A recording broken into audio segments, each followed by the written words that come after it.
matalino yung tao na nagplaplano dito sa pisikal na buhay.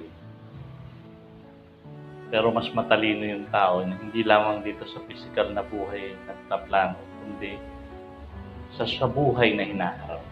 Hindi lang dito sa lupa nagplaplano, kundi ganun din sa pangkalangitan.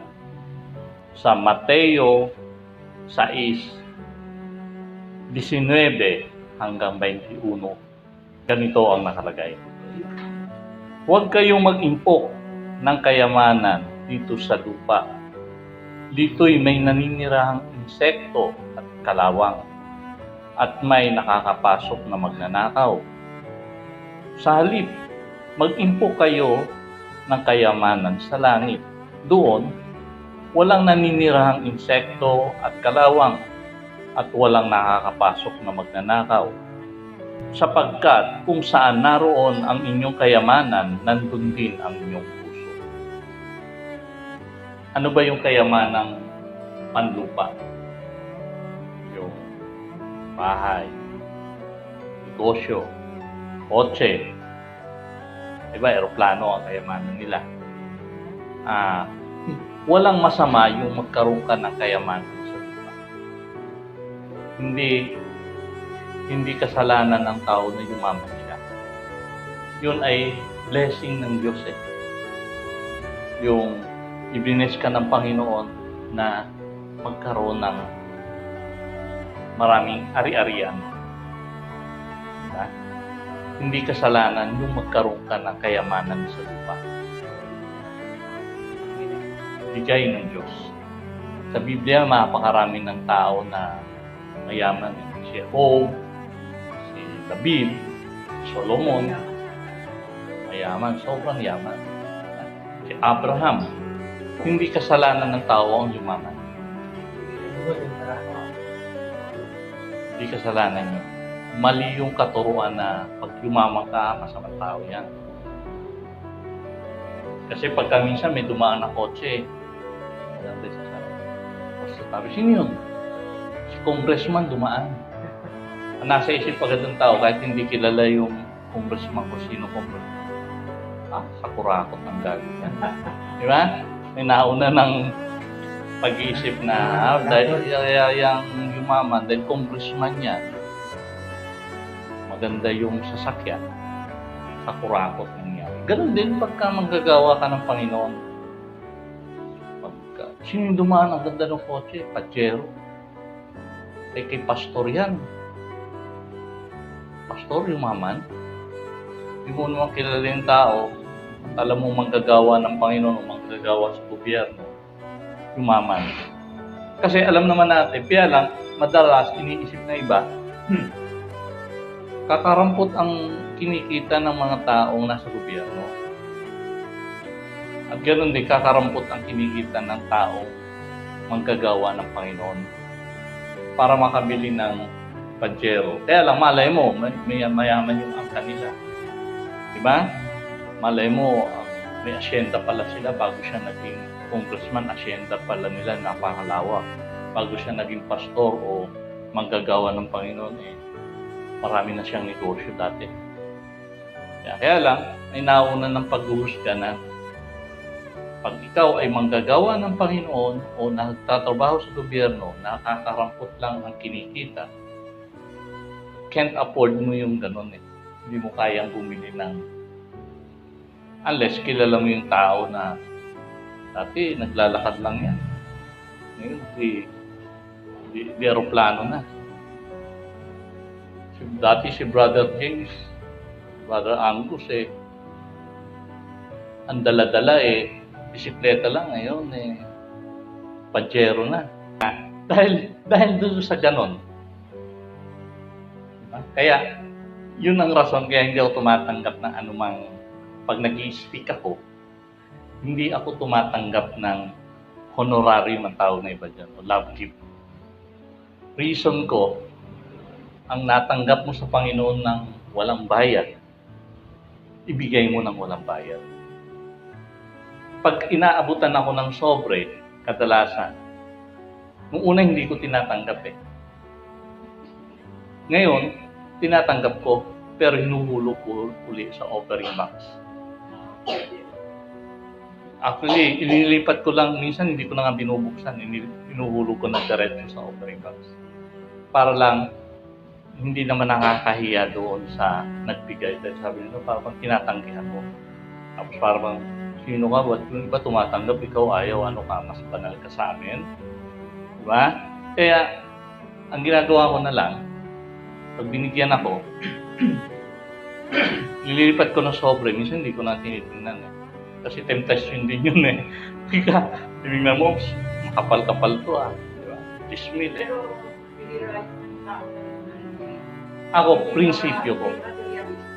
Prinsipyo ko na yun. Or, kadalasan, nakita ko yung simbahan eh, maliit lang.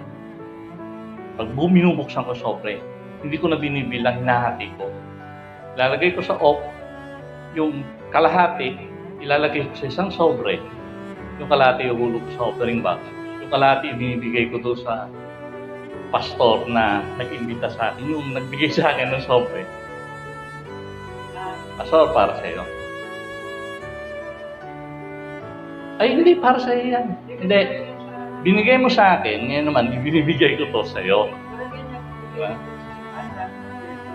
Oo.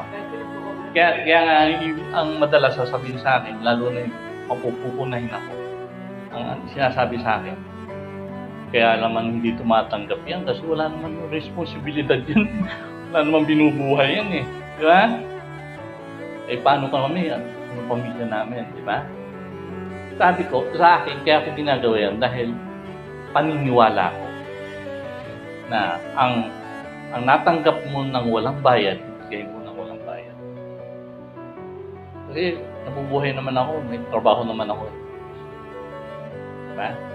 Kaya yung pera sa simbahan, ibinibigay ko rin. Kaya lang minsan, nami-misinterpret. Kaya lang, kaya naman nung dadala nun. Basta yun talaga, sinasabi ko mismo yan na hindi ako tumatanggap para wag na lang ako bigyan. Ayoko na may ma-open na abutan ako. Minsan pa nga sinasabi ko pa doon sa kuwan, imbis na ibigay niyo sa akin, ipakain mo na lang sa lahat ng dadalo. Madalas sinasabi ko, lalo na alam kakilala ko yung nag-imbita sa akin. And everyday speaker ako noon dati. Yun lang sinasabi ko. Lahat ng, araw-araw mag-speak. Basta lahat ng atin, imbis na ibibigay mo sa akin yung pera, ibinin mo na lang para sa lahat. Hindi lalo dumami yung umaatin dahil libre na kaing spiritual, libre pa kaing physical. Diba? Dalawa. Ngayon nasa kanila nila ang yun kung ang pinunta nila ron. Pagkain bang physical o pagkain spiritual? Mas mabuti dalawa. Diba? Spiritual, saka physical. Paniwala pa ako na ganito eh. Few things you need in this life, the rest is show off. Konti lang kailangan mo dito sa buhay. Ang sobra yabang na lang. Diba? Diba? Pwede ka naman mag-t-shirt lang. Kaya lang, kung gusto mo magyabang, magsusot ka ng mas magandang damit. Diba? And balik tayo sa topic. Sa Mateo 19, may binanggit ang Panginoon na ganito. Merong mas mahirap sa isang mayaman. Napakahirap makapasok ng mayaman sa kaharian ng langit. Mas madali pang makapasok ang kamelyo sa butas ng karayong kaysa sa mayaman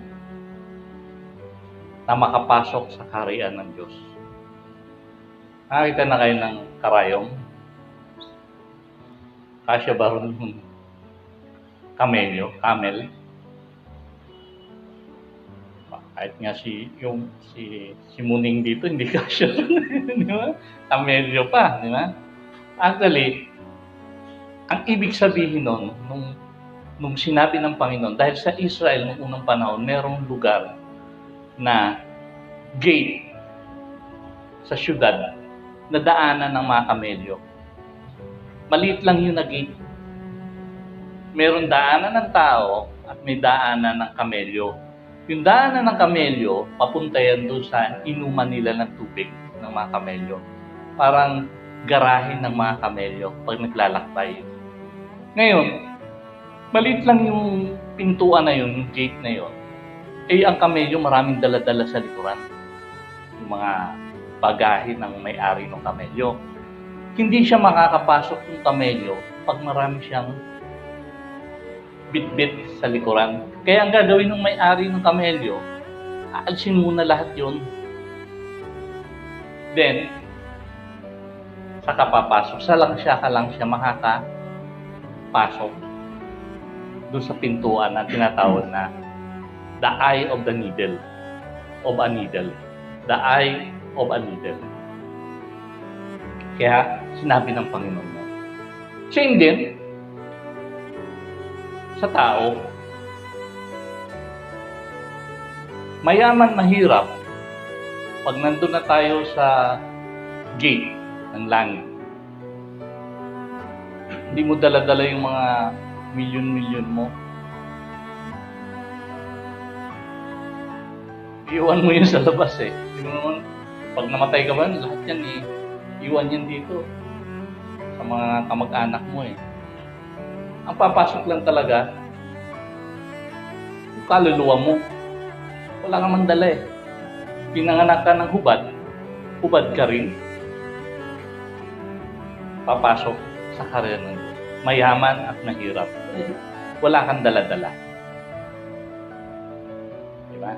Pero ang tao, dito sa lupa, laging iniisip, yumaman, pampisikal, kayamanang panlupa. Kaya sabi ng Panginoon, huwag kayong mag-ipon ng kayamanan dito sa lupa. Huwag yung nasa isip nyo lagi ay yung kayamanang pampisikal. Kundi mag-ipon kayo ng yaman panlangit. Ano yung yamang panlangit? Yun yung pag-ibig mo sa kapatid mo. Pag-ibig mo sa iyong kaaway. May reward yun eh. Mateo 5:43 o 48. Pananalangin. Kayamanang panlangit yun eh. May reward din yun eh. Mateo 6:3-6. Pagsisilbi sa Diyos at sa tao. May reward din yun. Mateo 10:41-42. 1 Corinthians 3:8. Hebrews 6:10. Yung persecution, malagpasan mo, may reward din yun. Yung inaalipusta ka rito sa lupa, may reward din yun. Sa Mateo 5:11-12. 2 Corinthians 4:16-18. 2 Timothy 4:8. Kaya kung binanggit yun, yun ang ipunin natin. Yung pagpapakabanal. Kasi, ang isip lagi ng tao, puro ang physical. Nakakalimutan na ang reason kaya tayo nabuhay sa mundo, preparasyon to sa buhay sa susunod. Na doon, pag nag-ipon tayo ng kayamanan sa langit, wala rong magnanakaw na kukuha noon, wala rong kalawang na tutunawin yon o insekto na kakainin yon. Diba? Kasi kung nasaan ng yung kayamanan, nandun yung puso mo. Pansinin nyo to ha. Kung ano yung laging iniisip ng tao, yun yung kayamanan niya. Pag iniisip mo pera, yun ang kayamanan mo. Pag iniisip mo kabanalan, yun ang kayamanan mo. Pansinin niyo yun. Kasi, ang tao, dapat ang iniisip, kabanalan. Bakit ba pinayayaman ng Diyos ang tao? Kagaya ni Abraham. Hindi para pansarili mo lang o para maging sakim ka. Diba? Isipin mo mabuti, bakit pinayaman si Abraham? Diba? Para i-bless din niya. Para sa pagbabahagi ng salita ng Diyos. Kaya, pag ang isang pastor o isang manggagawa ng Panginoon yumaman at ang trabaho lang niya mangaral, ang puso niya hindi sa gospel. Saan? Sa kayamanang panlupa. Bakit? Kakarampot lang sweldo ng pastor eh. Then yung nagtanggap mo ng honorarium o love gift, inipon mo ng inipon para makabili ka ng malaking mansyon, makabili ka ng magandang kotse. Nakalimutan mo na yung gospel. Na kaya ka pinayaman ng Panginoon para gamitin mo yung kayamanan yun para ibahagi ang salita ng Diyos sa iba. Diba? Kaya ka pinayaman ng Panginoon hindi para maging buhay milyonaryo ka, kundi para gamitin mo sa pagpapalaganap ng salita ng Diyos. Diba? Malalaman mo ang isang pastor kung makapera, mukhang pera o hindi sa pamamagitan lang ng ganito. Kung ang miyembro niya puro mahirap, siya lang ang mayaman. Lahat ng miyembro niya naglalakad siya, nakapajero. Ibig sabihin wala siyang puso doon sa mga miyembro niya. Okay lang kung ang miyembro mo lahat di kotse, ikaw di kotse. Level lang yun. Pero kung ikaw, nakatira ka sa Forbes Park, ang miyembro mo nakatira sa Tondo, squatter. Ibig sabihin, araw-araw nangangaral ka, hindi mo nakikita yung pangangailangan ng pinangangaralan mo. Diba? Tapos sasabihin mo sa pangangaral mo, kaya ako mayaman kasi faithful ako sa Panginoon. Ano ka naging faithful sa Panginoon? Yung pangangailangan ng kapwa mo, hindi mo nakita. Kaya lang, siya lang magdadala nun. Wala tayo actually, wala tayo karapatang husgahan siya. Kaya nga wala akong pangalan. Kaya ang mensahen to, hindi para may tinuturo kang manggagawa. Hindi yun eh. Kundi baguhin ang manggagawa yung puso niya. Yung ibinebless sa'yo ng Panginoon na pera o kayamanan, gamitin mo sa pagpapalaganap ng salita ng Diyos. Hindi pansarili. Diba? Kahit nga actually yung kayamanan, pwede mong dahilan, hindi, pinamana sa akin to eh. Dati na kaming mayaman, ordinance ako nito, araw-araw, 1 milyon binibigay sa akin nung tapos hindi mo na ibabahagi sa mga nangangailangang miyembro mo. May question doon sa puso mo. Nasaan ba talaga yung puso mo? Nasaan ba talaga yung puso ng kayamanan mo? Sa lupa o sa langit? Kasi kung nasaan yung puso mo, nandun yung kayamanan mo. Diba? Kaya nga nabanggit ng Panginoon yun. Kung nasaan ang puso mo, nandun yung kayamanan mo. Kung nasaan yung kayamanan mo, nandun yung puso mo. Hindi mo pwedeng, ang tao pwede mo sabihan na, don't judge, Brad. Pero ikaw magdadala niyan. Tandaan nyo, walang disipulo si Jesus na yumaman. Sa 12 disipulo ni Jesus, walang yumaman. Kasi lahat ng natanggap nila sa gawain, ibinahagi rin nila sa pagpapalaganap ng salita ng Diyos. Diba? Kaya lang, kung gusto mong mamaliin yung sinabi ko, marami kang magagamit na verse. Eh bakit si Abraham mayaman? Bakit si Solomon mayaman? Pwede. Pwedeng maliin yung sinabi ko. Kaya lang, babalik pa rin tayo doon sa sinabi ng Panginoon.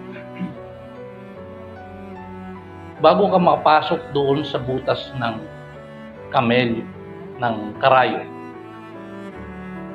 aalisin mo muna lahat ng dala-dalahin. Diba? Dahil sa langit, wala ka madadalag 1 bilyon doon.